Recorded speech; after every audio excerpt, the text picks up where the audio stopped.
Dah iki mang wis cukup. Sampun, Mbak. Alhamdulillah. Kula aturi cekap semanten mbok menawi kirang langkungipun sedaya nyuwun pangapunten. Sugeng pinanggihan malih ing sanes wedal benjang-enjang siswa budaya. Tasih nimbal pentas wonten Dusun Banggi, Kecamatan Rembang Kota. Sumangga hamirsani. Dara kok senggol-senggolan. Ampun disenggol. Oke iki ning alas kok takon kursi.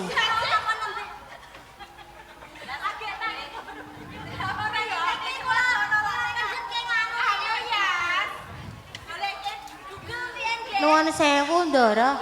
Dereng sare kok ampun ngipi. Nggih sare riyen nembe ngipi. Pripun, Ndara? Oh. Nggih mesake, Ndara. Saya piye anane ning mik dalem to guyung pesek, wong pura kiru kiprak kipruk. Lah krungu yen sampean kabeh kirah wadone Enjing-enjing mawon tindak turni Ndara wonten brangekan teng Karang Jahe. Enjing-enjing. Ah mboten napa-napa Ndara.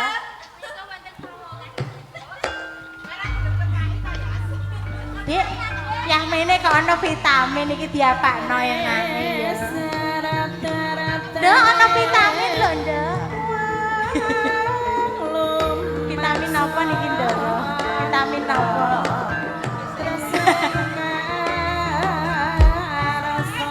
Dalam.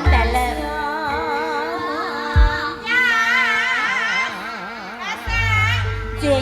loro satria sakebaran sing ngatasi kowe karo Dias. Wah, mboten. Mbak, aku nek kenalan karo wong lanang meteng kok.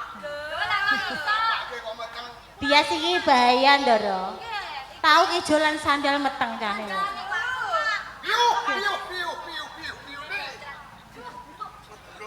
Sakmene oke wong wadon ora ono sing ngono. Siji loro telu papat lima jangkep ono 15 tambah loro 17. Kok yo pas nek ngitungi. Bu Sinden ndak ora diitung ngono, Nduk. Nek mau ora ngitung saka ngitung. Ayu keng tanpa cacat. Ayu keng tanpa cacat. Aku suka.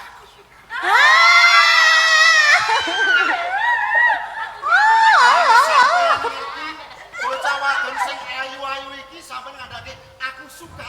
Nah. Aku beda. Sampean nek suka, Mas. Aku sayang. Mas, sampean nek suka langsung tak kasih hadiah MBG. Lagi lo MBG. SMBG. Niki aten bakmi. Nah, Susu. Nah. Daging. Daging. Bluto. ya. Niki MBG makanan beracun gratis. Monggo disambi. Pak Prabowo gak ngono. Apa? Makanan bergizi. Lah iku dak Pak Prabowo lah. Iki ya duduk Pak Prabowo. Sandang penganggo sarwa padha. Disawang kadon edilan peni. Piyuk. Iki sing awan kebanjiran. Postinganmu banjir ta? Iya, aman. Oh, terus tak. Sing loro beda. Betul. Takoni. Wis ngatasi iki. Bareng aku nyawang marang pasuryan kang katon ayu. Edilan peni. Ayo ndi? Iki pani. Aku ora samar cah iki. Iki aku apa iki? Saiki iki. Maju, Dor. Maju. Maju, Nduk. Ya, maju. Aku ora samar lawan kowe. Cah winong iki mesti. Alah, mosok lali bakul sego goreng prapatan iki lho. Ora sama lawan kowe. Sapa, Dik? Bakal bantal ning pasar Wino. Mosok, Dik? Iki kok sembrono. Umpama aku tetep lawan kowe nek kira-kira kepiye bocah. Lho, yen tepung ngono ya ora apa-apa, ora apa-apa. Senopati Mojopahit. Kenapa-napa? Sing kondang kalau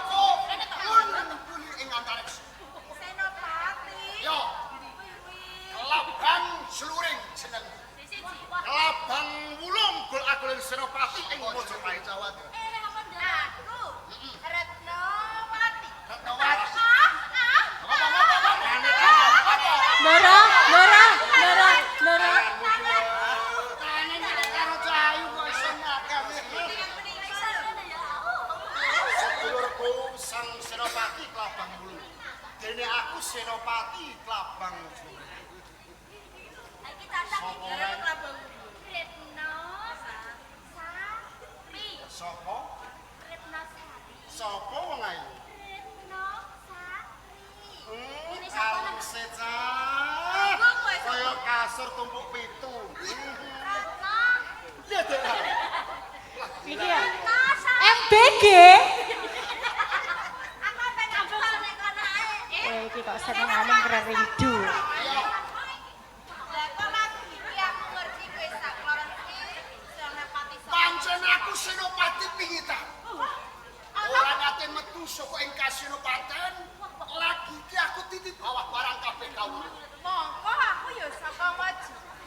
Sapa jenengmu? Putrane Roh Bapak Dokol Pating Gajah. Gajah Biru. Retnowati. Iya. Retnosari. Iya. Yen ora luput iki mono putrane Galowati. Lho. Randane Gajah Biru.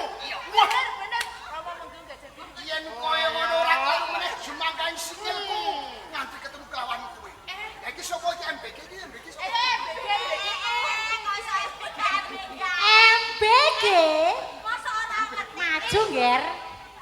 Yeni Inka. Masa Yeni Kowe kuwi Yeni Inka garwaku Supili, Mas. Lho, lho, lho. Halo sing go bedhe. MBG.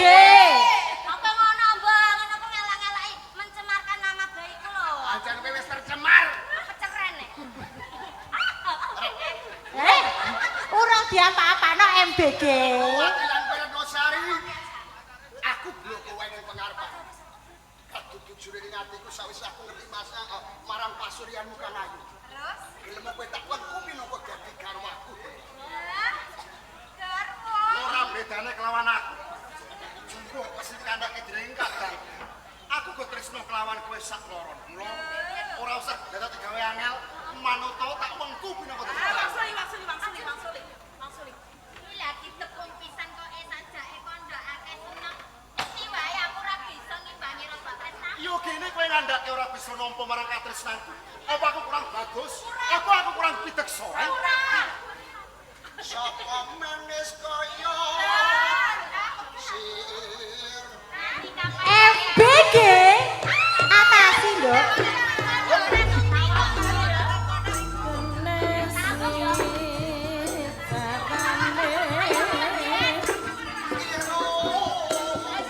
Resti. Ya, tampani, Nduk.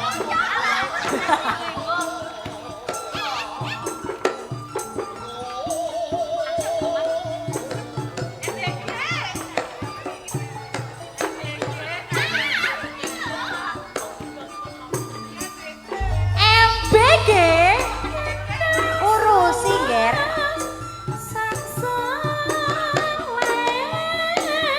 Ya, oh, ya. Iya. Iya. Iya. Iya.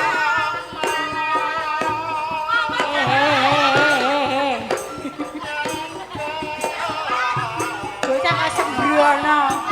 Dunakmu selena jendo. Dinapake ndara jenengan. Jenengan dinapake? Iya. Tak wales ndara. Wales ndara. Iya. Pun tak wales. Ayo, ayo. MBG.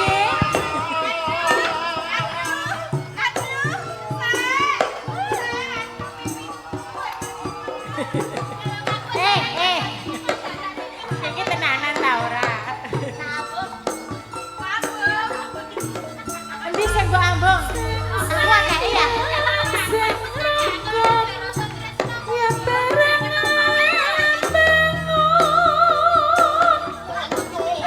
Ayo. Ayo Mbak Sinta, atasi, Dok. Mbak Kamula, atasi, Dok.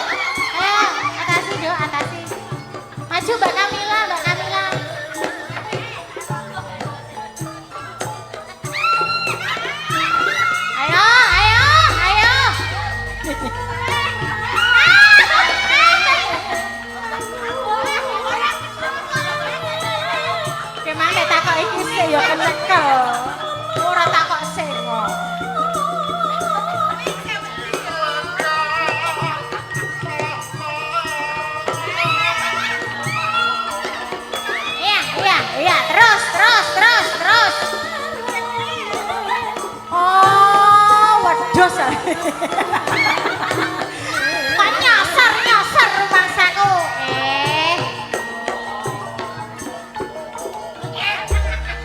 MBG. Rasasat kaya wong ngerti nabuan. Gonku ngremes wis katresnan kelawan kowe. Ning babar pisanan terus kelawan aku. Sakup nampa katresnan kowe. Yang kowe sari. Kandhane aku rasuti dadi bojomu. Yes. Ora. Beceti kelakon bono.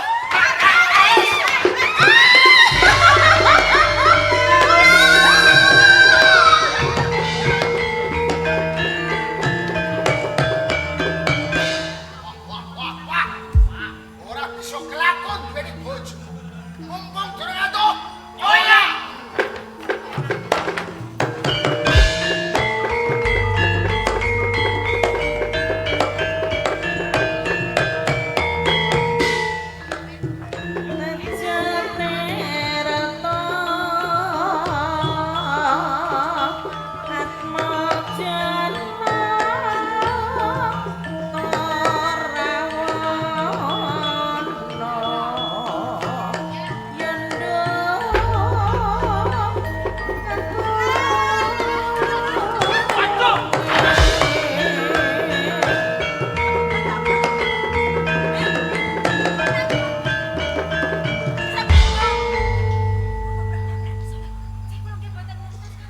Sampai niku aja mateni kula, Ndoro. Dudu aku. Sedulurku, sliramu. Lah wong dalan sampeyan ambane kok. Lah tak jenengan nabrak kalih kula sampeyan gedene mosok mboten ngertos. Nek ngono sing luput dudu sedulurku. Lah sinten? Kowe sing luput. Lah kok saged kula? Ngerti dalane ombo, ana wong playu rak kudune minggir. Ora marang ning tengah dalan. Ya to diajaran wis Kang, Mbok. Dalan semene ambane kok ya nyegat dalan sampe sak nggo liwat. Sik. Pripun, Ndoro? Aku katone ya cepet-cepet eling. Tece Kang, Mbok. Ora kelingan. Lho kula lak abdi jenengan, Ndoro. Kowe aja Sutejo. Lah, nggih. ya aja Sutejo iki. Kang, Mbok. Nuwun sewu, Ndoro. Lah panjenengan kok ngantos mlayu-mlayu kados digundak kewan galak niku. Sutejo. Pripun? Iki mau sedulurku nabrak lan kowe ya aku njaluk pangapunten. Iya bener Sutejo. Nanging sejatine nggonku mlayu ki ora dioyak kewan galak ki ora. Lah nek mboten kewan galak lajeng pripun? Aku dioyak-oyak kelawan pawongan. Pawongan. Lah dioyak-oyak kalih pawongan ndak enten sebabe. Ya ono. Lah sebabe napa kok panjenengan dioyak-oyak? Mergo aku arep dipek bojo. Sampeyan niku pripun to, Ndoro? Kok pripun? Wong sampeyan nggih pun gedhe. Ya wis. Nggih pun dewasa. Ayo aceng. Lah sampun pantes pamit disenengi kalih bocah lanang. Lah aku ora tresno, Jo. Bener kok Sutejo. Kula nganti aku Lah bocah lanang niku bagus napa mboten? Yo bagus Bagus mboten tresno niku lho. Bagus ning aku ora tresno. Kula nganti mau aku dioyak-oyak, dipoto-poto diprakoso, nganti mlayu jur nabrak kowe, Jo. Lah lajeng sakniki karepe jenengan pripun? Ayo aku ditulungi to, Jo. Jenengan jaluk kula kalih kula. Heeh. Nggih wonten wingking kula Tenan. saged bantu kalih kula.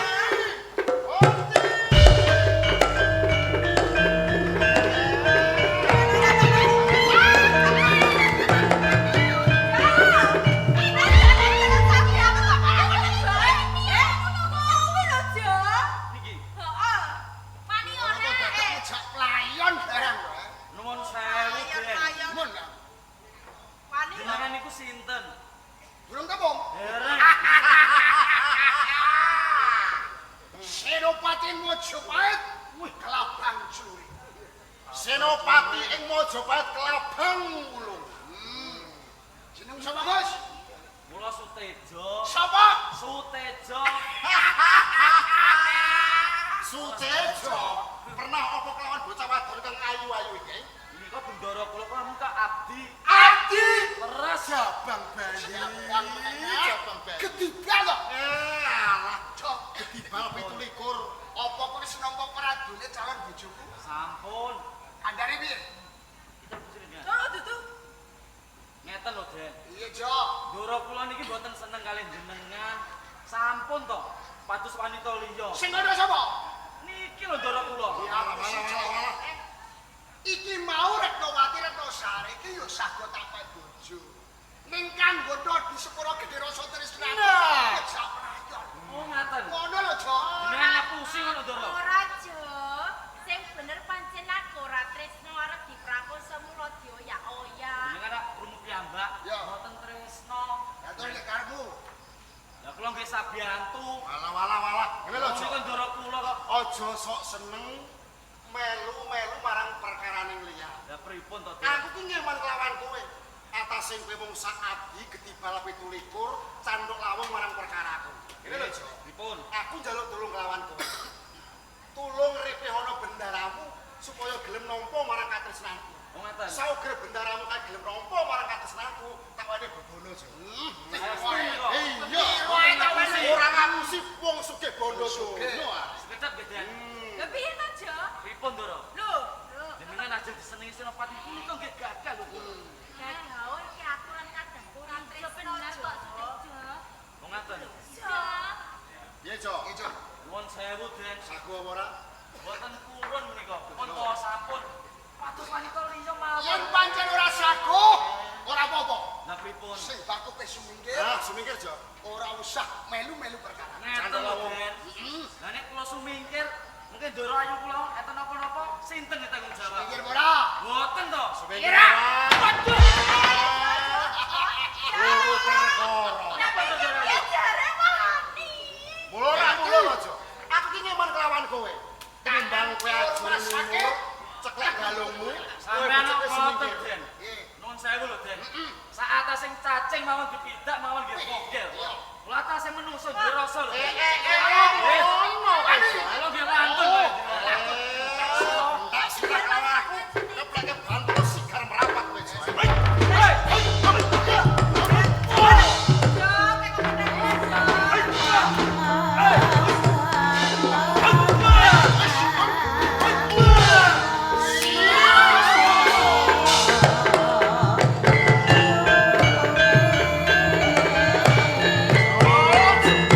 Walane mung paijo, sutejo. Mumpung durung ado. Ora, Jo.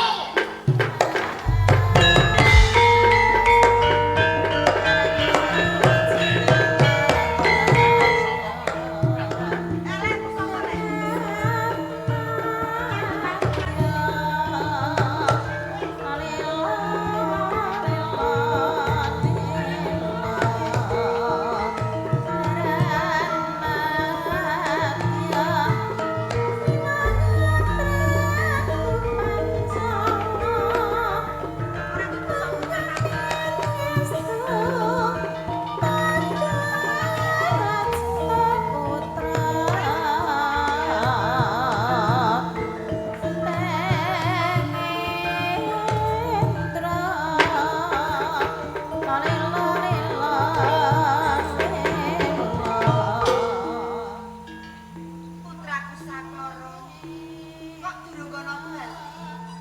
Retno Sati lan Retnowati. Ning atiku mungsu nelongso. Jalaran wis ora duweni sudarma maneh. Sing bisa ngayomi ya mung aku. Ning jejering aku salah sawijining wanita. Kudu ngayomi putra-putriku Sakara. Malah sangsaya nambah nelongso batin. Ning yo kepiye meneh? Abot kok digoyong apa? Kabeh wis tanggung jawabe marang wong tuwa marang putri-putriku Sakara. Ojo kuwatir.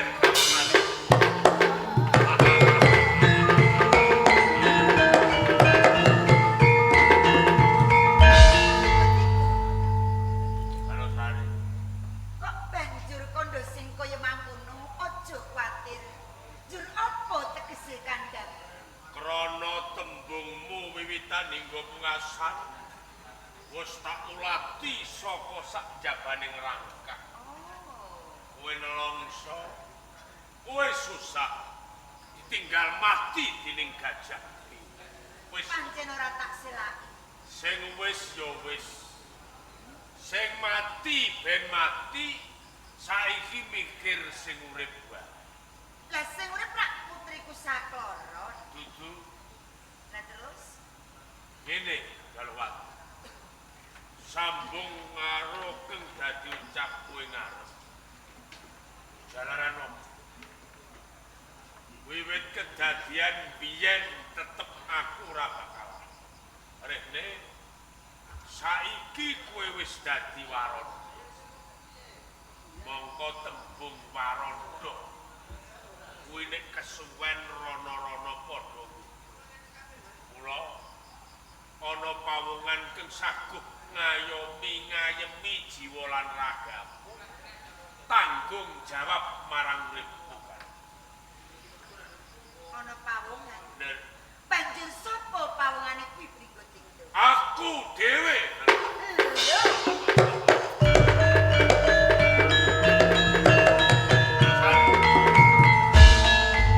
Kok gampang tembung pangucapmu Pringgo Tikto? Aku entuk mikir njur sapa ora liya ya mung kowe dhewe. Apa sakenane sing tok karepki? Panjen ora tak selak. Biyen kowe dadi rebutan antarane aku lan Gajah Biru. Aku ora lali. Nanging Nang kepiye? tiba ing padha rasa tresnamu luwih abot Gajah Biru katimbangan. Ya wis ngono. Ora bakal luntur setitik tresnaku lan kowe kalungsan ngepasi. Waktu dina iki kowe ditinggal dening Gajah Biru. Alam ranging Bandar Pamalayu kula luwih becik kowe tak pundhut garwa. Putramu sak keloron uga tak daku dadi putraku. Uripmu ana kang ngayomi, ana kang tanggung jawab. Pringgo Tikto. Balusan. Perkara tanggung jawab. Nyatane aku tanggung jawab marang putriku sakloron. Tur meneh. Yen to perkara wong wadon, jagat rak digelar rompo. Mbok yo kowe iki golek sing isih legan, sing durung duwe bojo. Tur aku yo wis parondo.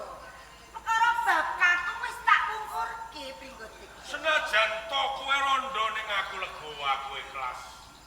Sesanti ning ati.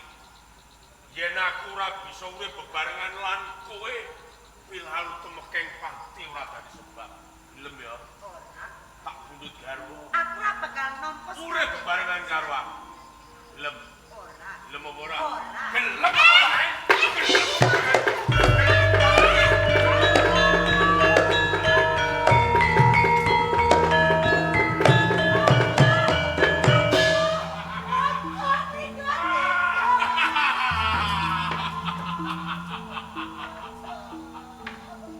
Yen ora kaya ngene ora kelakon. Ora kelakon kekarepan. Garusan. Senajan to kowe ora gelem garwa, nanging aku wis kelakon ngrasake kawanitanmu. Aku manut, aku seneng.